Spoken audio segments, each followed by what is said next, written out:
Hello, hello, hello, and good day, adventurers! Today in the shop we have a Sirithel lore video, specifically about the Republic of Ereriad. This one is based around a more traditional roleplay kind of area, kind of similar to Olaf Lund, but it's still like Nozirian is plagued by the undead and the bandits on its borders, and also by constant war with Nozirian. So without further ado, I say we dive right into the document with all the information, and I'll go over a little bit of it as we go on about a little bit more in detail, but it don't expect too much. It is one of my minor lore videos. So let's get to it. Let's make big me disappear, little me appear, and let's bring up the document. And here we have the Republic of Ereriad. The Republic of Ereriad covers an area of 102,000 square miles, 80 people per square mile, ruled by the Reeds, language of Arian, founded by Quell Ereriad. Of the 102,000 square miles, 52% of it is arable land, 47% is wilderness, and the Republic of Ereriad has a total population of 8.1 million people. The largest city has a population of 47,000 people, the second largest 42,000 people, and the third largest 29,000. There are 4 other cities of note in the kingdom and 60 towns. The remaining population lives in numerous small villages, isolated dwellings, etc. The Republic of Ereriad has 163 active castles and 39 ruined. Of these 139 active castles and 30 ruined are in civilized land, and 24 castles and 9 ruined are in wilderness along borders, etc. Shyford is the capital of Ereriad, population of 47,906. The city of Shyford covers an area of approximately 789 acres, with a total population of 47,000 people. The population is largely humans, with smaller numbers of halflings, half-elves, elves, dwarves, gnomes, and other. The city's gold piece limit is 100,000 gold piece limit. That is based off of my real money house rules. Anything, whether it be mundane or magical, having a price under that limit is most likely available for purchase. The total amount of available coinage, or the total value of any given item or of equipment for sale at any given time, is 239,530,000 gold pieces. That is based off of Pathfinder's default money house rules. Again, just as a reminder, the reason why I do that is because I like to base. I played this game and I based this world off of my real money house rules. So the city gold piece limit is based off of that. And the reason why I couldn't do that is because the gold piece limit is more based off of the idea that you kind of have to make up the prices of the items on your own, while instead of having to figure out a price of any given item at a time, I just went with the base item prices of Pathfinder, so that way you didn't have to make up prices and decide whether or not it was available in the world. You can just look at the default prices inside your equipment books, and look at the stats and see whether or not it would be in that world at all, or in that region at all. The Republic of Ereriad has 4 great powers within their borders. 1, magical chaotic evil. 2, magical lawful evil. 3, a conventional neutral evil. And 4, conventional lawful good. We'll get more in detail on that in a little bit, but first, Ereriad coins are called the chips. Chips are the Ereriad's minted coin. The copper chip on one side has a flag of Ereriad, and on the other side is a blade with a drop of blood falling from its tip. This is to symbolize that we are all citizens of Ereriad, but also reminds us that we were betrayed once and it could happen again. The silver chip on one side has a side portrait view of Julkir Verdox, a commander in the Great War that was away when the hero of Ereriad was betrayed. Julkir still managed to return home in time to support the hero of Ereriad in his struggle against Nozirian, and on the other side is an image of the lands of Ereriad. The gold chip on one side has a silhouette of the grand doubled morphed tree with blessed fruit, and on the blessed fruit of Ereriad, and on the other side is a silhouette of the blessed fruit itself. The grand double morph tree and the blessed fruit is something that I want people to play with. I haven't fully thought out what to do, but I do have some ideas of what I would want it to do or be. But when you make it, I'd say try to make it something very unique, very powerful, whether it be a fruit that boosts people, applies a buff spell, applies greater healing or something like that. Make it something really unique. And I encourage people to come up with their own ideas for the fruit tree. It's supposed to be this big coveted tree within Ereriad that is a huge deal that people are defending with their lives and are valuing, and there's huge controversy around it and stuff like that. So just something to keep in mind. The platinum chip on one side is a side view portrait of the hero of Ereriad, and on the other is the hero of Ereriad's armor encased in green crystallized formation in the center of Shyford. The hero of Ereriad, when they died, for some reason the armor, I just put this in for lore reasons, but I haven't fully thought it out exactly, but the armor ended up encasing itself in green crystals. There's a similar concept with Nozirian that I didn't get into, being ebony.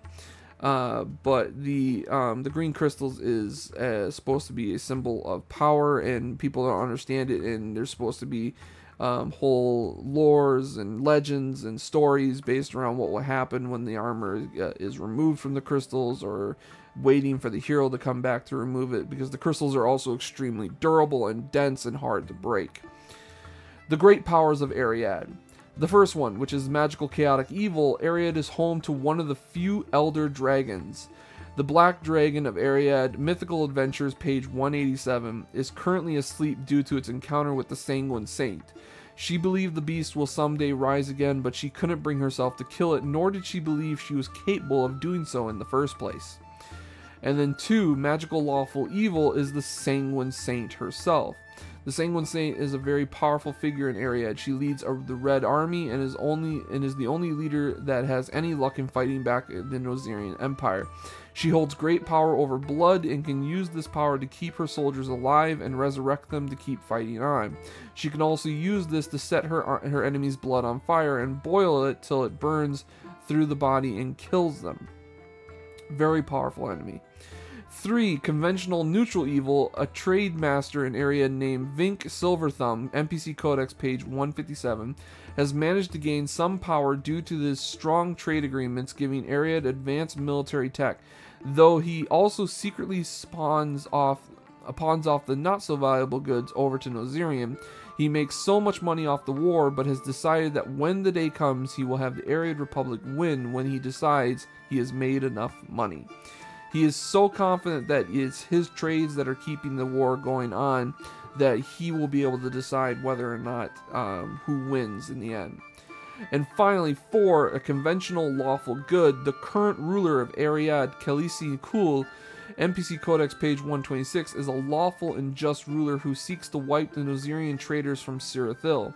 He has rushed to the front lines many times to save his troops and swears to his people someday he will lead the final charge that will cleanse the southern lands.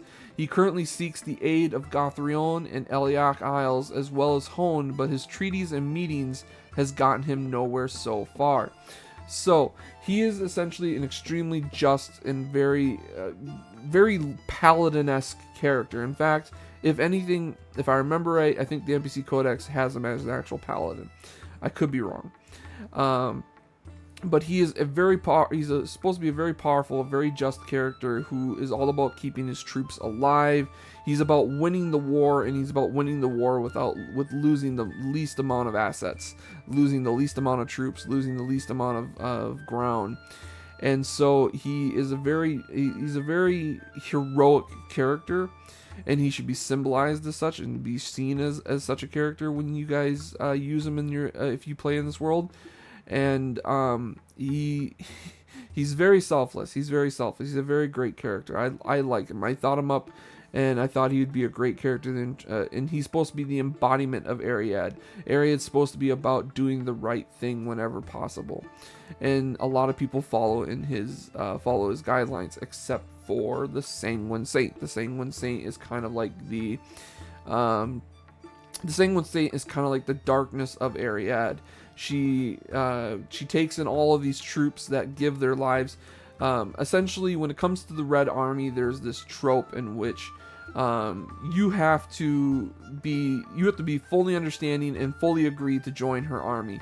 She does not accept troops willy-nilly. She will not accept troops under the command of another person.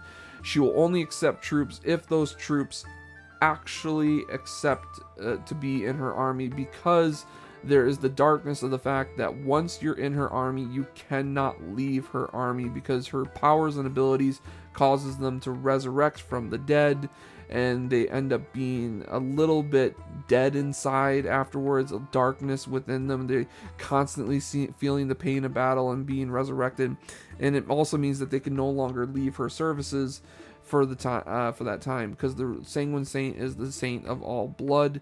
She's the saint of the species of the world, and she's a very powerful character, and she is lawful evil. She is technically evil, but she is bound by laws, so it makes her character kind of good in a way,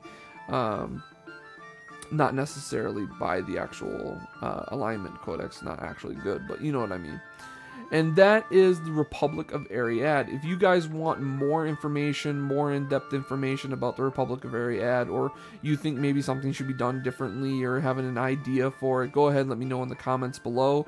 If you're looking for the document for this, it's in the comment, or not in the comments, it's in the description for the video.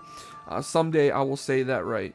It's in the description for the video. So if you're looking for this information and you don't want to have to constantly keep coming back to the video, and you just want to bookmark the document, you can go ahead and find that in the description and bookmark it there.